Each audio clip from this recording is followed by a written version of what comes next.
Compartamos entonces que el año 2025 ha sido, como ya decía Manuel, tildado el año de la espiritualidad lasallista.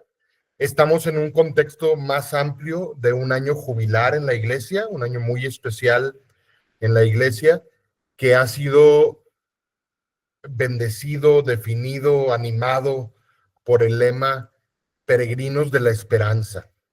Entonces, el aspecto de esperanza dentro de nuestra espiritualidad tendrá una fuerza especial, cobra un sentido especial en este año. Pero además es el tricentenario de que recibimos la bula de aprobación. Vamos a hablar un poquito, compartir un poquito de qué es la bula, qué es una bula en general y de qué se trata y por qué esto es importante para nosotros. Y esperamos que podamos encontrar en estos 3 eventos, en el jubileo de toda la iglesia, en el año de la espiritualidad lasallista para nosotros y en la conmemoración de la recepción de la bula de aprobación, una excelente motivación para iniciar este año de calendario, para compartir con nuestros alumnos, con nuestros compañeros maestros y para animar nuestra propia vivencia de la espiritualidad lasallista y de la misión lasallista, que son dos cosas íntimamente vinculadas. Entonces, empiezo hablando un poquito sobre este aniversario de la bula de aprobación, aclarando, probablemente ustedes ya lo sepan, pero recordando quizás qué es una bula papal, de qué se trata cuando hablamos de estos documentos. Entonces, una bula papal es un documento oficial del Vaticano, y un decreto público, en ocasiones una carta patente, es decir, el establecimiento de una institución, emitido por el Papa de la Iglesia Católica de forma oficial. Se llama bula porque estos documentos eran en la antigüedad sellados con un sello que estaba en una bola de plomo. Y entonces esto, bula, viene de bola, y así le empezaron a decir a los documentos, primero informalmente, pero después este nombre se volvió formal y así se empezó a llamar la oficina que se dedicaba a guardar registro de estos documentos papales, era la oficina de bulas. Y entonces existen desde el siglo VI, pero no se llamaron oficialmente bula hasta el siglo XIII y la oficina establecida hasta el XV. Desde el siglo XIII se usan solo para circunstancias muy solemnes, ¿sí? Circunstancias de máxima solemnidad, de máxima formalidad. Por eso también es algo que nos enorgullece que hayamos nosotros sido aprobados por medio de una bula. Algunos historiadores le siguen llamando en documentos bula retroactivamente a otros documentos papales que también tienen sellos metálicos, pero no todos estrictamente lo son. Entonces, es el único documento en el que el Papa, en la actualidad, firma con este título, Episcopus Servus Servorum Dei, obispo, siervo de los siervos de Dios. Y actualmente, en ocasiones, se sellan en tinta roja. Generalmente se sellan en tinta roja. Esta es una fotografía de un acercamiento de uno de estos sellos para que tengamos idea de lo que los caracteriza. Esta sería la bula, este sello redondo, y de un lado tiene los rostros de San Pedro y San Pablo, tiene sus iniciales también en la parte de arriba, SPA, San Pablo, SPE, San Pedro, y del otro lado tiene el nombre del Papa que está emitiendo este documento, en el caso del que les estoy mostrando en pantalla, Gregorio IX. Entonces, todos los bulas van a tener este sello con las caras de los apóstoles y con el nombre del Papa. Por supuesto, el nombre del Papa va cambiando según el Papa reinante. ¿Qué temas se tratan en la iglesia por bula? Normalmente dispensas, excomuniones, constituciones apostólicas, documentos de los concilios, la manera de promulgarlos oficialmente también se ha hecho por medio de bulas, convocatorias formales y algunos otros. Es el único documento formal del Vaticano hasta el siglo XIV, cuando van a desarrollarse otros instrumentos como el breve, por ejemplo. Entonces ahora, si ustedes visitaran la página del Vaticano, encontrarían entre los documentos del Papa Francisco sus breves, sus encíclicas, sus cartas apostólicas. Entonces ya hay otros tipos de documento y se van utilizando de distinta manera según el rango de importancia y el tema de la situación que se está comunicando.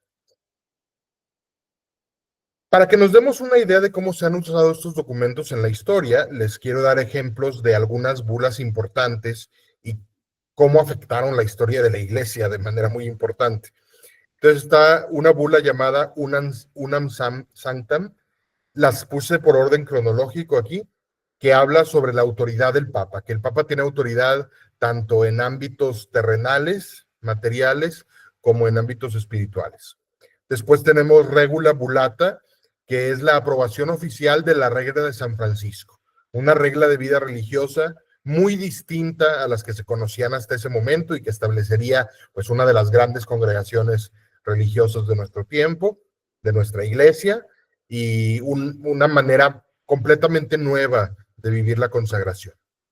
Después, Intercetera, que es la división de América. América había sido descubierta y estaban peleándose dos reinos cristianos por tener control de esos nuevos territorios, que eran España y Portugal, y entonces el Papa tiene que intervenir para mediar las cosas, y entonces emite esta bula y establece que a partir de una línea imaginaria, de uno de los meridianos, hacia el este, todo lo que se encuentre pertenecerá a Portugal, y hacia el oeste, todo lo que se encuentre pertenecerá a España. Por supuesto, en el momento en que se promulgaron los documentos, no sabían qué cosas iba a haber al este o al oeste, y resultó que la única cosa que había suficientemente al oeste para que le perteneciera a Portugal era Brasil. Y entonces por eso es el único país que hasta la fecha tiene esta herencia portuguesa. Por supuesto, los países no católicos no reconocieron la autoridad de este edicto, de esta bula, y entonces Inglaterra se metió por su lado al norte en Estados Unidos, y esa es otra historia. Pero bueno, entenderemos que es un documento ciertamente muy importante en la historia universal. Después tenemos, por ejemplo, Exsurge Domine, en donde se condena las posiciones de Lutero. Y entonces crea de manera oficial, digamos, el protestantismo. ¿Sí? Define que el protestantismo, el movimiento protestante, no es un movimiento dentro de la iglesia. Al mismo tiempo, este documento da lugar, es parte de la contrarreforma católica y admite que Lutero tenía razón en algunos puntos, pero no en otros. Y entonces ahí va a iniciar este debate. Tenemos Regimini Militantis Ecclesiae, que es el establecimiento de los jesuitas como orden religiosa. Creo que ustedes todos hemos escuchado de ellos, son sumamente prominentes e importantes en la iglesia. Después tenemos Unigenitus, esta la menciono porque es importante en la historia del instituto. Es una bula que condena una herejía, la herejía del jansenismo, y que era una herejía muy popular en Francia en tiempos de Juan Bautista de La Salle. Entonces, mucho del clero francés está del lado del jansenismo, tiene ideas jansenistas, y La Salle es incluido en listas de jansenistas por gente que quiere mencionar a este sacerdote famoso y prominente entre la gente que apoya esta doctrina. Entonces, La Salle varias veces en su vida va a hacer el esfuerzo de públicamente por escrito desmarcarse de estas listas y decir, no, yo no pertenezco a esta corriente, yo manifiesto mi fidelidad completa al Papa. Y finalmente tenemos, entre las que se me ocurrió mencionar, Ineffabilis Deus, que promulgó el dogma de la Inmaculada Concepción ya en el siglo XIX. Entonces, bueno, tenemos aquí una muestra aleatoria de algunos documentos especialmente de especial impacto en la historia de la Iglesia. Hablemos un poquito entonces de nuestra bula. Juan Bautista de La Salle, por algún motivo, no parece haberse preocupado de manera particular en buscar la aprobación oficial del instituto. Esto está abierto a la interpretación. En la última obra, en la biografía crítica que escribe Bernard Urs, él también se lo pregunta por qué habrá sucedido esto. Sabemos que La Salle estaba familiarizado con los procesos legales de aprobación institucional en Francia, puesto que él ayudó para obtener las aprobaciones legales de las hermanas que había fundado su director espiritual, Nicolás Rolón. Y sin embargo, él no hace ese mismo proceso para los hermanos. Y no hace ese proceso tampoco a nivel vaticano, a nivel iglesia. Sin embargo, sí envía a 2 hermanos a Roma, y parte de las razones explícitas del envío de 2 hermanos a Roma era manifestar la adhesión del instituto de esta familia lasallista al Papa y a la Iglesia. Entonces, bueno, es interesante que no haya buscado oficialmente hacer el proceso de aprobación. Mi interpretación, y no es más que eso, es mi interpretación y mi opinión, creo que Lasalle sabía que nuestra familia religiosa y que este nuevo movimiento de las escuelas cristianas era muy diferente a lo que la iglesia conocía en ese momento, y entonces quizás tenía cierta precaución, cierto recelo de que a la hora de buscar una aprobación oficial, eso pudiera limitarnos o cambiarnos de alguna manera, cosa que sucedería. Entonces mi interpretación tiene una base a posteriori. No sé si sea la del fundador, simplemente es una posibilidad. En la bula de aprobación nuestra, cuya imagen ven en la diapositiva de manera parcial, esa es la fotografía de la bula nuestra original, la bula enfatiza ciertos puntos de nuestra obra, que somos una congregación, un grupo, una familia enseñante, enseñamos las letras, que estamos aquí para asegurar el progreso, para ayudar a los pobres, que nuestra misión incluye el crecimiento de la ciencia y la sabiduría, que para que continúen, que este documento se emite para que la misión lasallista, la familia lasallista continúe a perpetuidad. Y entonces dice, nosotros vemos buena esta misión, vemos bueno este grupo de personas, queremos que continúe para siempre, así lo expresa la bula. Que nuestra misión es enseñar a los niños, en especial a los pobres, el camino de una vida buena y cristiana. Eso sigue siendo la base mínima, el sine qua non de nuestra misión, y es muy importante que no lo olvidemos, que no nos perdamos en porque enseñamos una materia u otra, olvidar que estamos buscando a través de las materias y a través de todo el servicio educativo, ayudar a los alumnos a ser felices y llegar al cielo, lo que en la bula estaba manifestado como una vida buena y cristiana, ¿sí? Lo que el fundador hubiera llamado ciudadanos del cielo, ciudadanos de la patria.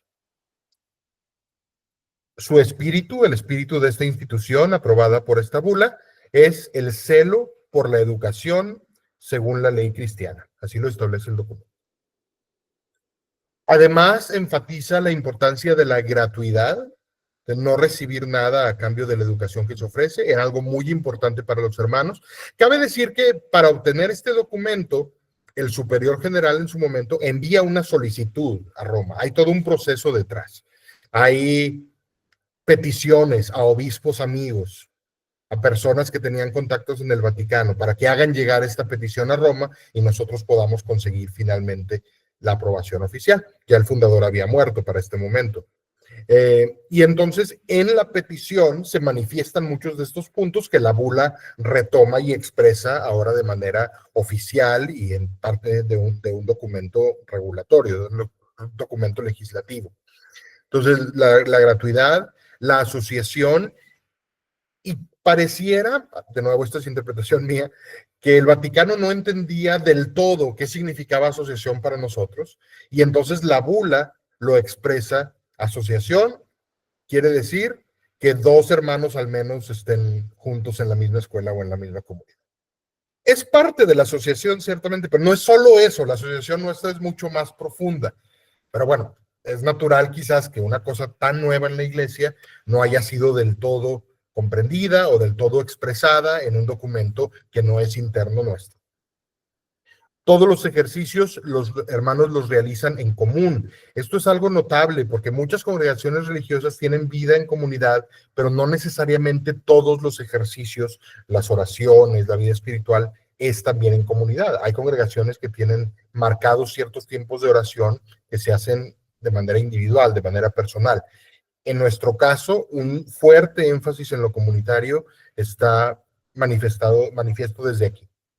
El catecismo y la oración son mencionados como necesarios para la salvación y como la primicia, el primer interés, el primer movimiento de nuestra educación.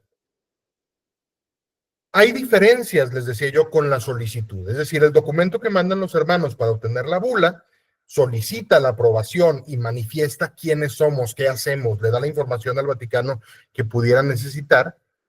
Sin embargo, en el documento del Vaticano hay cosas que cambiaron, sea por descuido, sea por decisión, yo no lo sé, ¿sí?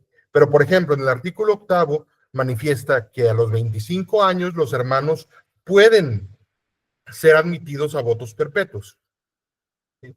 En la bula dice serán admitidos a votos perpetuos. Y entonces nosotros sabemos que en la historia del instituto hubo hermanos con votos perpetuos, hermanos que siempre tuvieron votos temporales y hermanos que nunca profesaron votos y que sin embargo eran hermanos, eran considerados hermanos, como todos los demás hermanos.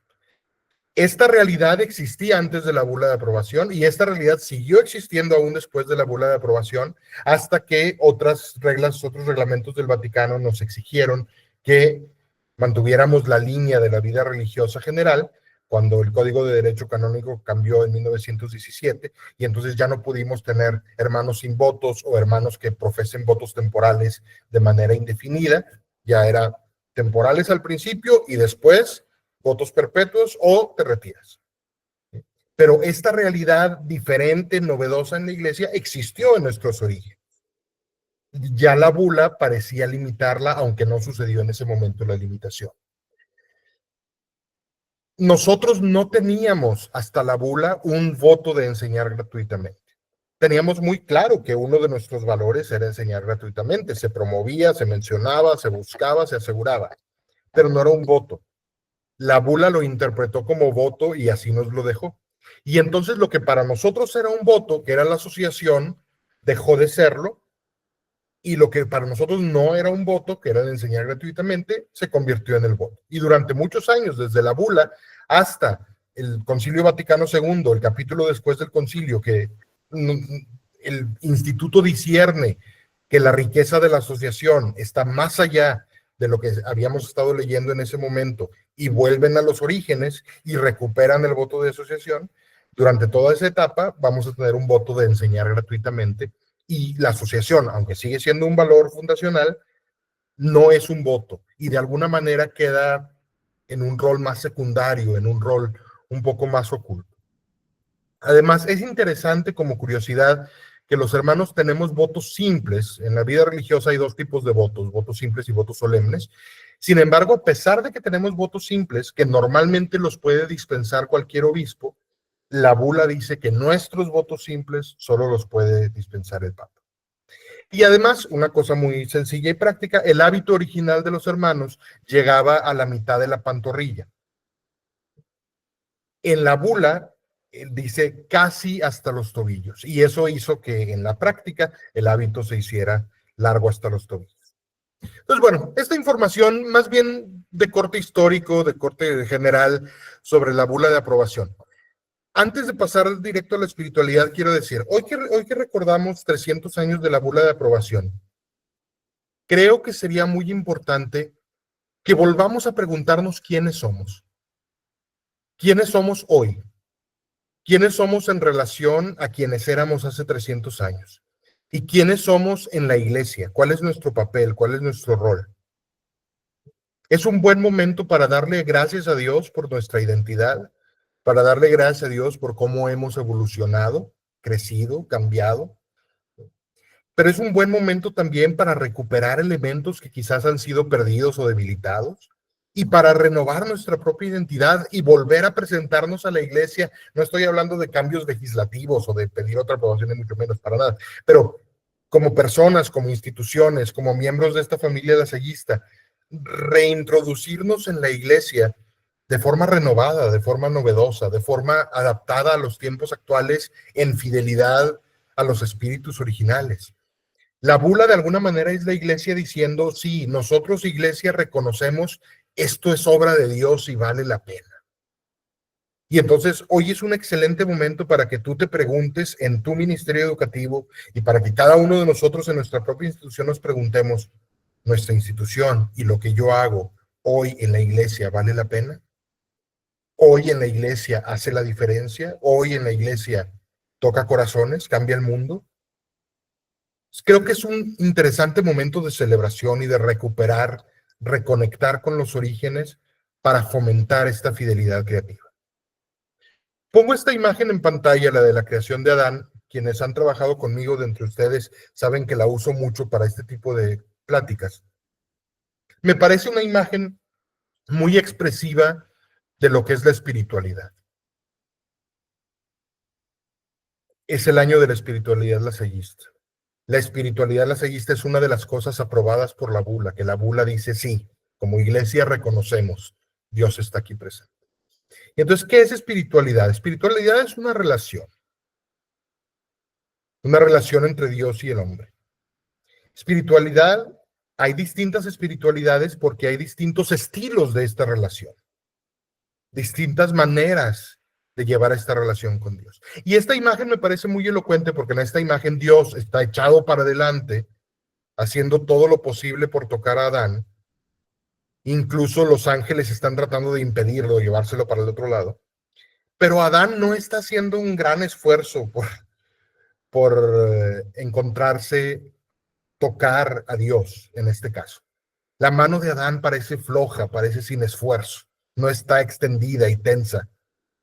Si Adán quisiera, tocaría a Dios. Y así es Dios. Dios está tratando de llegar a nuestro encuentro, buscando la manera de tocarnos, pero no lo va a hacer hasta que nosotros correspondamos. Respeta nuestra libertad y el último centímetro para hacer ese contacto dependerá siempre de nosotros. Y entonces nosotros tenemos una manera de hacer este contacto, una manera de manifestar, un estilo de manifestarle a Dios: sí quiero tener una relación contigo, quiero que tu presencia en mi vida sea efectiva, sea eficaz. Y eso es nuestra espiritualidad, la espiritualidad lasallista. ¿Sí? Entonces les digo, una espiritualidad es una relación que genera una forma de ver la vida. La relación con Dios, siendo Dios el creador de todo, colorea, informa, da características al mundo entero, a la creación entera, a cómo nos relacionamos con todo. Es un punto de equilibrio. La espiritualidad quiere equilibrar elementos personales, trascendentes, doctrinales, vivenciales. Iré un poquito más a fondo en un momento. La espiritualidad es una forma de vivir y es una forma de entender tu propia vida, de interpretar el mundo y lo que sucede. La espiritualidad se cristaliza en un carisma y una misión. Un carisma, un don del Espíritu Santo para el servicio, y una misión, la expresión de ese servicio. La escuela y la universidad son su principal instrumento para la espiritualidad lasallista. Otras espiritualidades no tendrán la escuela y la universidad en su panorama para nada, pero la espiritualidad lasallista está construida en torno a la educación y reconoce en la escuela y la universidad el mejor vehículo para ayudar a la gente a ser feliz y llegar al cielo. Estos objetivos que ya nos planteaba la bula, estos objetivos que ya están planteados desde el fundador y desde los primeros hermanos. No es el único medio, la escuela y la universidad, pero es el medio privilegiado. La espiritualidad se aprende, pero no se enseña. Es decir, se transmite, se hereda. No es algo que yo pueda darte un curso, pasarte un libro. Es algo que tú tienes que adoptar. El que la recibe, la apropia, la asume. Y esa es la invitación en el año de la espiritualidad lasallista. Verdaderamente, para ti, estar en una institución lasallista, trabajar en una institución lasallista, ¿ha cambiado tu manera de ver el mundo? ¿Ha cambiado tu manera de relacionarte con las demás personas? ¿Ha cambiado tu manera de ver a la educación, a tu trabajo educativo directo o indirecto, administrativo? Porque si no lo ha cambiado, quizás todavía no descubres el potencial de esta espiritualidad lasallista. Quizás estás en la misión lasallista, en la institución lasallista, pero todavía no le entras a esta parte de la espiritualidad. Y es algo muy importante. Es un gran tesoro de familia que tenemos y al que queremos invitar a todos a asumir, a aceptar, a abrazar, porque creemos que en él hay una gran riqueza. No solo lo creemos, lo hemos experimentado. Y entonces la espiritualidad quiere balancear ascética y mística, términos teológicos antiguos, pero mística es todo lo que Dios hace por comunicarse con nosotros. Y ascética es todo lo que nosotros hacemos por comunicarnos con Dios. Encontrar un balance en eso, nuestra espiritualidad nos da una manera, no la única, pero una manera de balancear esto, de traer la vida a la oración y la oración a la vida, de entender, estar atentos a la escritura y cómo se relaciona con la misión. Nos ayuda a balancear, a encontrar equilibrios entre oración y apostolado, a entender que el apostolado desbocado puede convertirse en activismo y que la oración desbocada puede convertirse en intimismo. Y estamos llamados al servicio, pero al servicio con sentido trascendente. Entonces necesitamos buscar el equilibrio. La espiritualidad lasallista nos ayuda a equilibrar entre doctrina y vivencia, entre lo que creemos porque sabemos que así es, así nos lo enseñaron, texto, catecismo, etcétera, y lo que la experiencia de vida nos da, y entender que la verdad incluye ambas, y tenemos que encontrar esos equilibrios y esos diálogos. A equilibrar entre principios, reglas, las maneras oficiales de hacer las cosas, y casuística que requiere flexibilidad, que requiere entender que las personas son más importantes que las reglas. ¿Cómo encontramos esos equilibrios sanos? Nuestra espiritualidad, y en esto me voy rápido porque la conocemos todos, me parece, es una espiritualidad de fe en la presencia de Dios. Creemos que Dios está presente todo el tiempo, en todo lugar, en todo momento. Las prácticas antiguas de los hermanos, algunas de las cuales se han traducido a las escuelas, a las instituciones, a las comunidades y siguen vigentes, lo dicen con claridad. El acordémonos. A mí me tocó un tiempo en el que en mi escuela, cuando yo era alumno, todavía se tocaba una campana cada hora para hacer un acordémonos. Quizás alguna escuela lo tenga todavía. Recordar constantemente la presencia de Dios. En la regla antigua, los hermanos, cada vez que entraban en una habitación, tenían que hacer un acordémonos también. Cualquier habitación. Y así, llenar la vida de recuerdos de la presencia de Dios. Porque esta presencia de Dios se va a expresar en una pasión por la educación que trasciende. Qué bueno que ames la química, qué bueno que ames el español y las matemáticas y el inglés y te apasiona enseñar tu materia por la materia. Fantástico. Pero en la escuela lasallista necesitamos que vayas más allá y que entiendas que inglés, matemáticas, química y cualquier otra materia son herramientas para ayudar a que los muchachos sean felices y lleguen al cielo. Y entonces apasionarnos por eso y encontrar la manera de hacer de nuestras materias una herramienta efectiva para ese crecimiento total de nuestros alumnos. La presencia de Dios la reconocemos en toda persona y lugar, especialmente en los más necesitados. Es decir, la espiritualidad lasallista nos va a ayudar a que en los más necesitados para nosotros sea más fácil reconocer a Dios. Y por ese reconocimiento nos sintamos interiormente movidos a hacer algo al respecto. La presencia de Dios nos ayuda a confiar en Él, porque si alguien ha estado con nosotros cada paso de nuestras vidas personales e institucionales, ha sido Él. Y si Él nos propone algo es porque nos conoce profundamente, porque es, como decía San Agustín, más íntimo a nosotros que nosotros mismos. Esta presencia de Dios, la conciencia de esta presencia de Dios, la mantenemos por medio de la oración, por medio de la lectura de la vida y la escritura. Estas constantes lecturas en paralelo, esta atención a ambas cosas, revelación y vida. Y se manifiesta en relaciones fraternas, en relaciones solidarias, porque si reconozco que Dios está presente en todas las demás personas, ese es el tono de la relación. Y entonces, de aquí viene fraternidad, segundo elemento de la espiritualidad.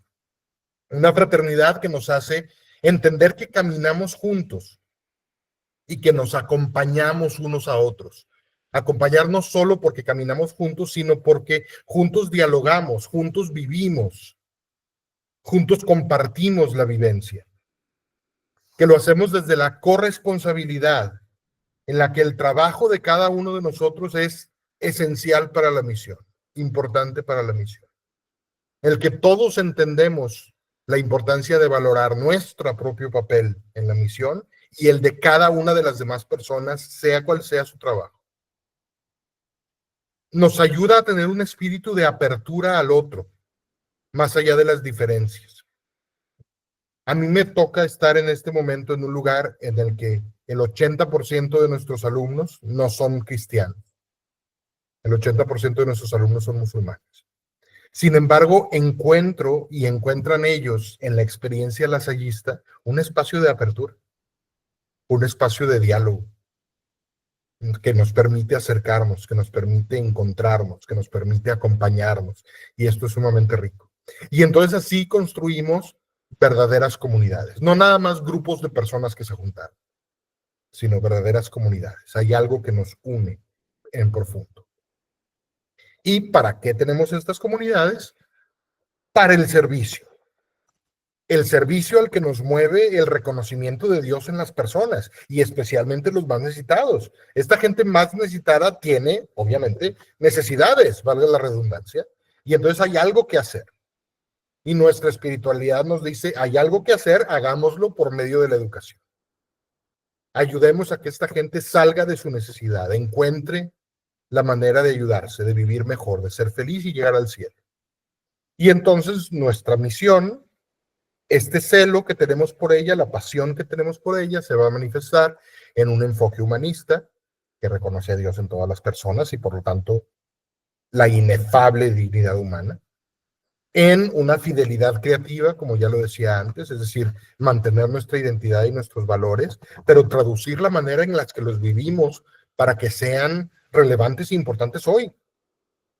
No todo lo que hacían en las escuelas lasallistas hace 300 años es hoy válido, elocuente, interpelante para el mundo actual. Algunas cosas quizás sí, mantengámosla, otras quizás no. Y otras que tú hacías quizás hace 5 años, quizás ya no son interpelantes y relevantes y significativas. Y entonces es hora de buscar creatividad fiel, sin perder los valores y los fondos, nuevas formas de expresar. La importancia del testimonio personal, de que sea nuestra vida la primera parte de la misión. Y la búsqueda de calidad auténtica. No me estoy refiriendo en este momento a calidades evaluadas por fuera o calidades empresariales, sino calidad en el sentido más etimológico de la palabra. Kalos es lo bueno. Entonces, ¿cuál es una buena educación lasallista? ¿Cuáles son los elementos esenciales del lasallismo que deberían informar, del cristianismo que deberían informar, inspirar lo que hacemos todos los días? Busquemos esa calidad. Ser buenos en lo que hacemos, de acuerdo a la misión misma, de acuerdo a la presencia de Dios en cada una de las personas involucradas, de acuerdo a nuestra decisión de hacerlo en común para fortalecer la posibilidad de llevar esta misión. Entonces, las notas características de la espiritualidad lasallista ustedes las conocen mejor que yo probablemente: la fe, fraternidad y el servicio, el espíritu de fe y celo, pasión por la educación, la comunidad, la atención a la presencia de Dios, la atención a la formación constante, la disposición a dejarse mover por el viento del espíritu. Dice la escritura, el espíritu es como el viento y nadie sabe ni de dónde viene ni a dónde va, pero lo puede sentir. Y así es el espíritu de Dios. Y entonces el lasallista tiene que vivir en esta fidelidad creativa que significa estar listo a sentir para dónde va el viento que Dios me va enviando y me va marcando el camino. Estar listo a cambiar mis planes, estar listo en ocasiones a renunciar a mis planes y proyectos porque Dios está marcándome otra cosa. Esto es bien difícil, requiere discernimiento, requiere atención, requiere muchísima fe. Y si tenemos una espiritualidad lasallista fuerte, vamos a encontrar mejores maneras de hacer esto, de responder con rapidez, de responder con fidelidad, de poner menos trabas al movimiento del espíritu, pero de reconocer cuándo es verdaderamente movimiento del espíritu y cuándo son otros intereses los que nos están moviendo. Es una espiritualidad de encarnación en la que el fundador decía, reconozcamos a Cristo en los harapos de los más pobres entre nosotros, en el que Cristo está encarnado. Y entonces es una espiritualidad que nace de una vocación, de un llamado particular a una misión, de un llamado particular a un estilo de vida que nos ayuda a nosotros mismos a ser la mejor versión de mí mismo, a ser felices y llegar al cielo. Entonces, estos son los dinamismos, la presencia de Dios, la confianza en sus caminos y en sus formas de llevarnos a ellos, no solo en el destino, sino en el proceso. La pasión por la misión, el tener una mirada al cielo y una mirada a la tierra constantes, hacer esto dialéctico, e inspirarnos en la unión, la comunidad, el amor de la Trinidad misma, que trabajan en la misma misión, que trabajan en el mismo objetivo de la salvación de todos. Y entonces por eso nuestra educación es una educación diferente. Nuestra educación no nace del derecho a la educación, no nace de la obligación de los países, de los gobiernos, de dar educación a todos. Nosotros existíamos antes de eso. Nuestra educación nace de un ideal, ayudar a que cada persona sea feliz y llegue al cielo. Y entonces por eso tenemos que convertirnos en educadores en la sabiduría. No solo materia, sino lo profundo de la vida. En testigos de la trascendencia, que nuestra vida hable de que hay algo más que lo que vemos aquí. De que Dios existe, de que la fe vale la pena, de que la esperanza existe. Un autor, Walter Brueggemann, tiene un video por ahí en YouTube hablando de la esperanza cristiana y a mí me gustó mucho y lo recuerdo constantemente, que decía él, los cristianos tenemos esperanza porque ya sabemos cómo se acaba la historia, porque ya sabemos que Jesús después de la cruz resucita. Y así como después de la cruz resucita, al final de los tiempos el bien vencerá, Jesús vencerá. Lo sabemos, tenemos certeza. Y eso nos hace vivir la cruz de manera muy distinta. Porque ya sé que viene después. Porque si perdiera de vista que viene la resurrección, la crucifixión puede aplastarme, la pasión puede parecer imposible de sobrellevar. Pero nosotros sabemos dónde termina la historia y por eso esa es nuestra esperanza. Es la certeza de lo que viene, la certeza en la fe. Y eso tenemos que transmitir también a nuestros muchachos, educarlos en la esperanza, en un mundo que parece tan desesperanzado en distintos sentidos. Para esto, ser expertos en acompañamiento, en estar con, en caminar con, en escuchar. Y agentes de transformación.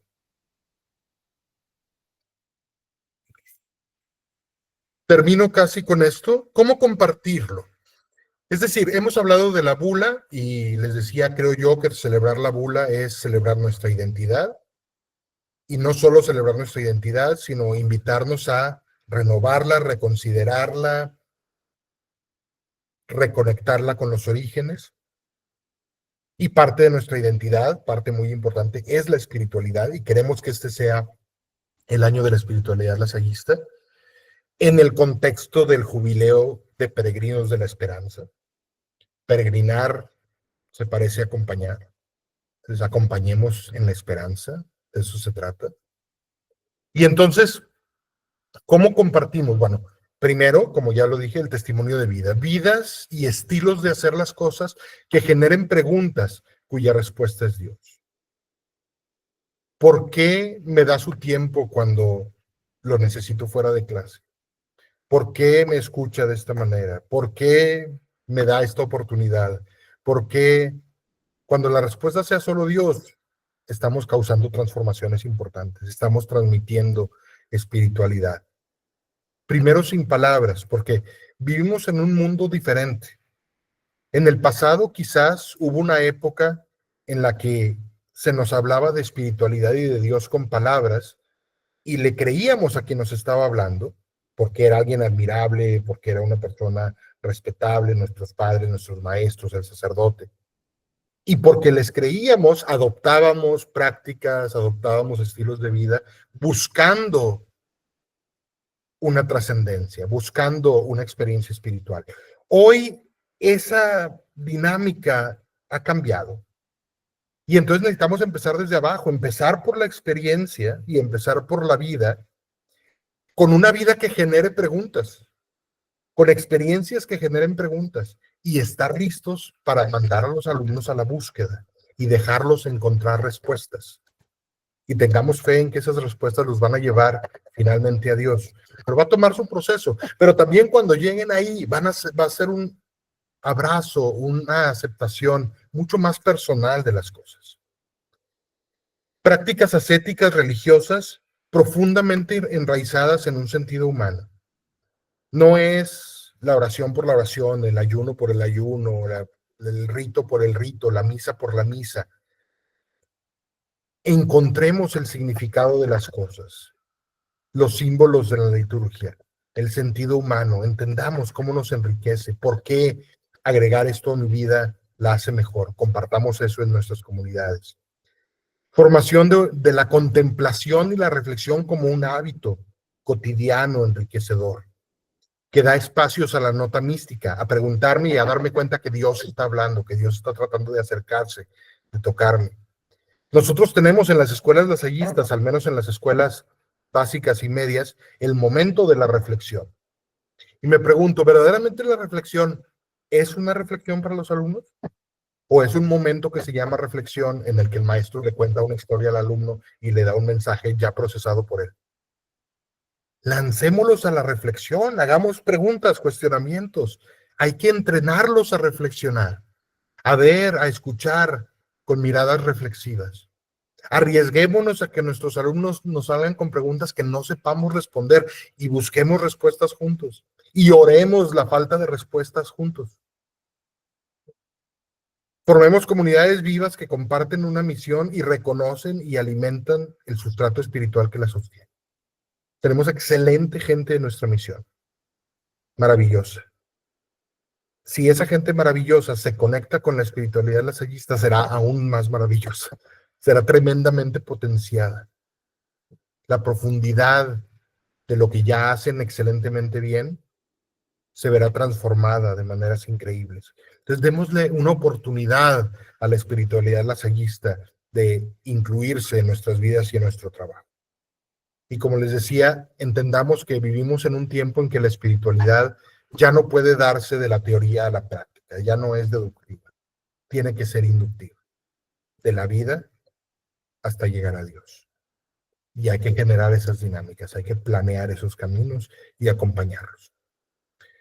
Espero que algunas de estas ideas resuenen con ustedes y algunas de estas ideas les inviten, les ayuden, les animen a encontrar en el 2025 un año enriquecedor en la reflexión, un año en el que se enamoren o se reenamoren de su ser lasallista, en el que encuentren o reencuentren cómo la espiritualidad lasallista tiene mucho sentido para tu vida y para tu trabajo y lo puede enriquecer y transformar, y cómo puede ayudarte a unirte, a formar comunidades increíblemente satisfactorias, increíblemente significativas, increíblemente poderosas para dar un gran servicio a los más necesitados y que más y más gente, por medio de la acción lasallista, de la acción de cada uno de nosotros, soportada y ayudada por todos como comunidad, lleguen a ser felices y lleguen al cielo.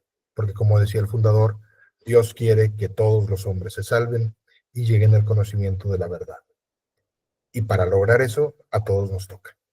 Muchísimas gracias. Dios les bendiga.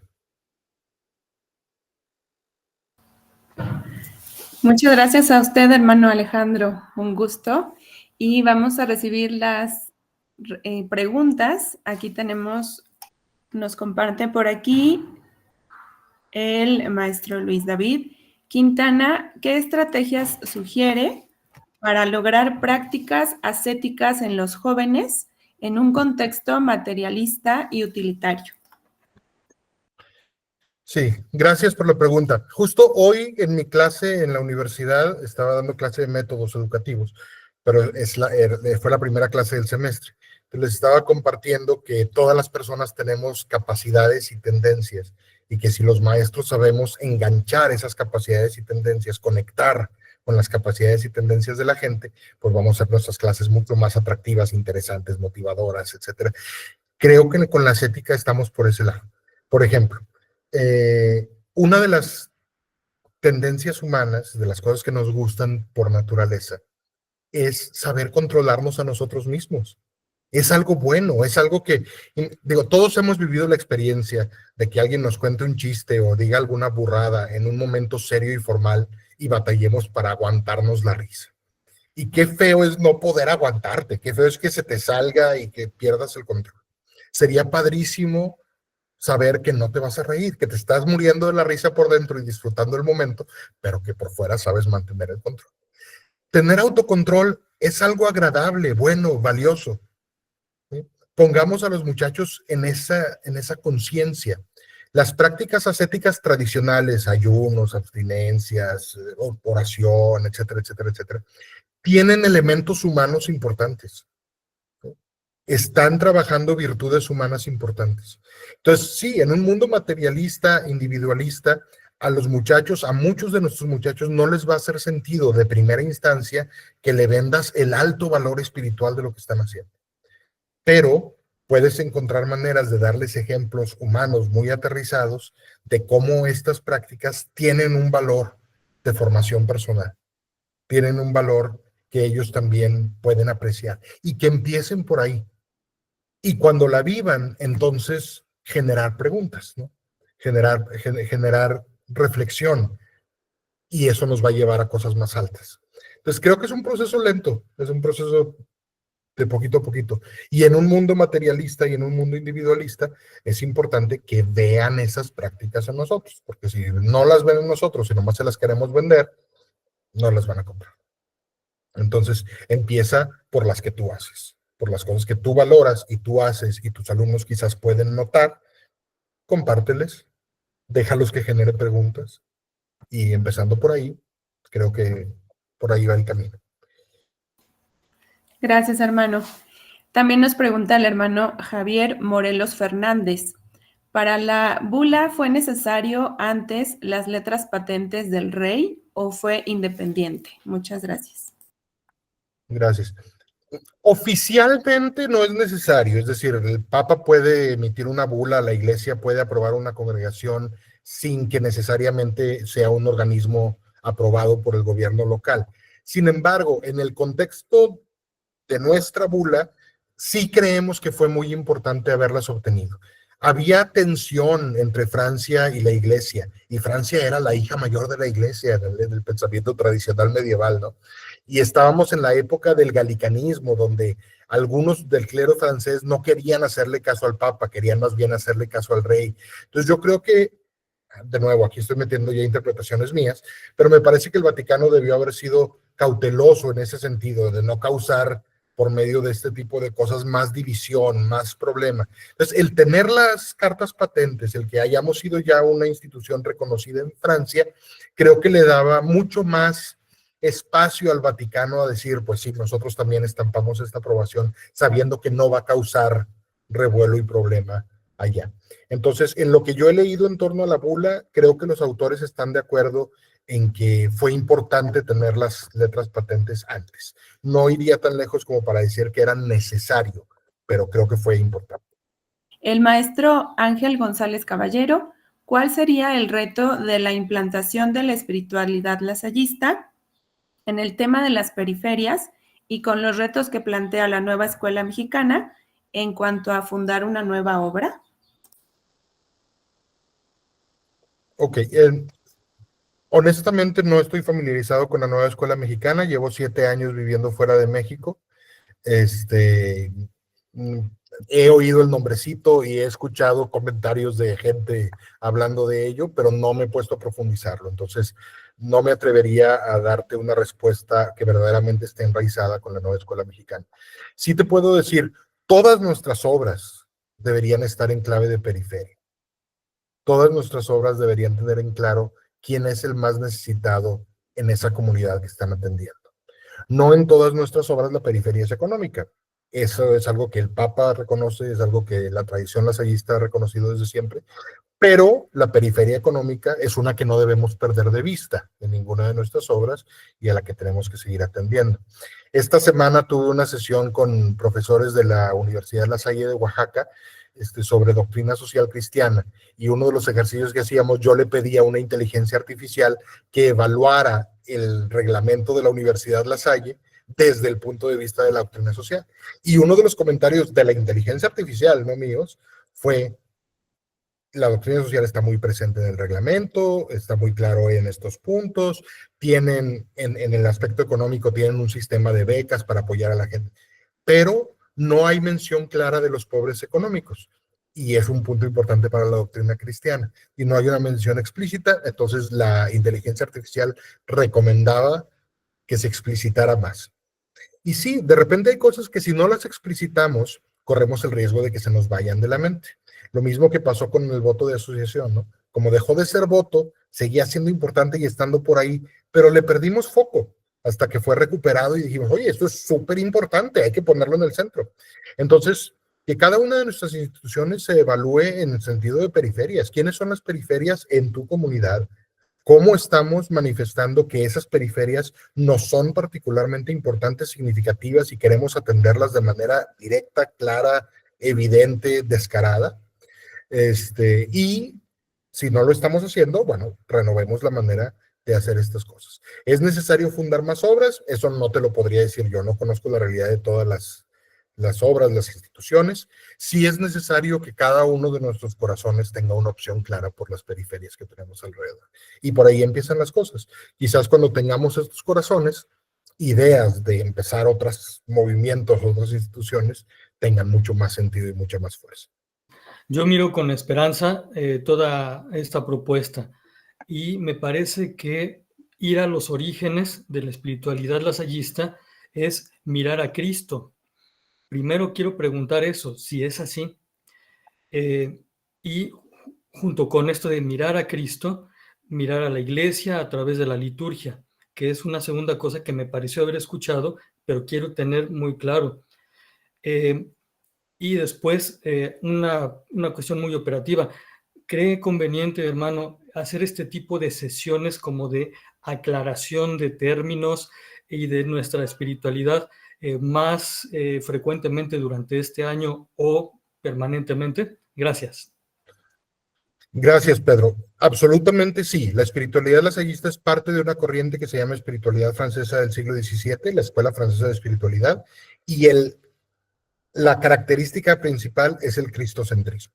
Entonces, la espiritualidad lasallista es voltear a ver a Cristo, y desde Cristo voltear a ver a la iglesia, voltear a ver al mundo, voltear a vernos a nosotros mismos. Absolutamente sí. La liturgia es la liturgia es el lenguaje de la iglesia, de alguna manera. Es el lenguaje de la adoración, es el lenguaje con el que nos comunicamos institucionalmente y comunitariamente con Dios. Sin embargo, ahí vuelvo a lo que decía yo de empezar por lo inductivo más que lo deductivo. Mucho de nuestra liturgia, nuestros jóvenes ya no lo entienden, no saben por qué está ahí. Quizás tú y yo empezamos a ir a misa porque nuestros papás decían que eran importantes, se los creímos y en algún momento descubrimos que sí era y le seguimos.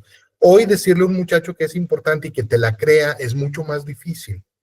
Entonces empecemos por deconstruir los signos y por que nuestros muchachos puedan entender que decir santo, santo, santo no es nomás porque nos sobraba tiempo y quisimos repetirlo 3 veces, sino porque repetir 3 veces algo en las lenguas de acá es maximizarlo, entonces es decir santísimo.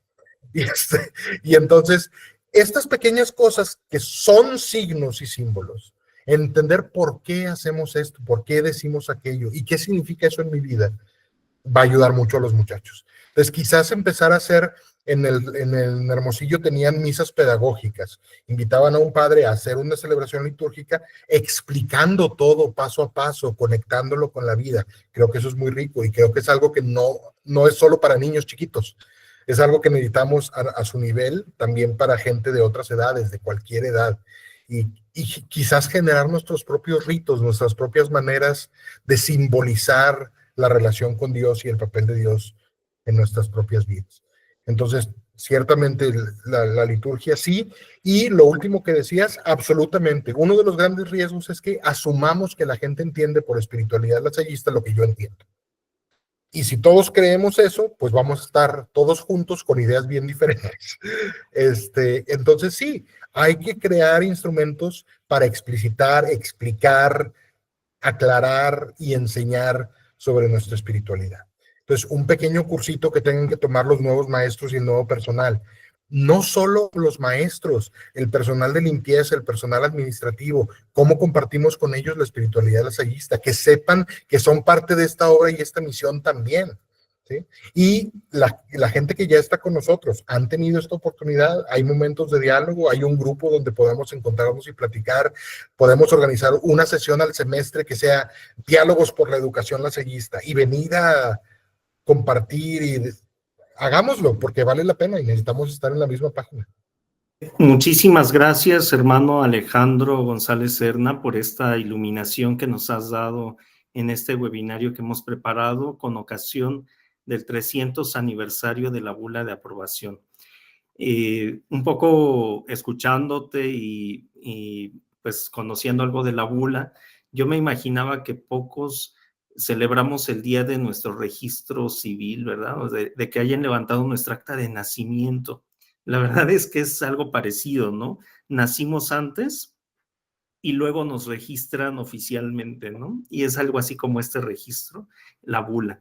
Y qué bueno que nos has dicho que efectivamente el recordarlo, el tenerlo muy presente este año, no es solamente el recordar el acta de nacimiento, sino sobre todo la identidad. Esto es fundamental en esta época y es fundamental que todos los lasallistas pongamos manos en la obra, ¿verdad? Para poder hacer realidad y vida aquello que nos mueve, es decir, nuestro espíritu. Gracias, hermano Isaac. Nada más quiero pedirles a todos que mantengan en su oración a nuestro pueblo de Palestina. La situación sigue siendo muy complicada, muy difícil, entonces, por favor, contamos con su oración y es para nosotros muy importante saber que están apoyándonos así. Entonces, gracias.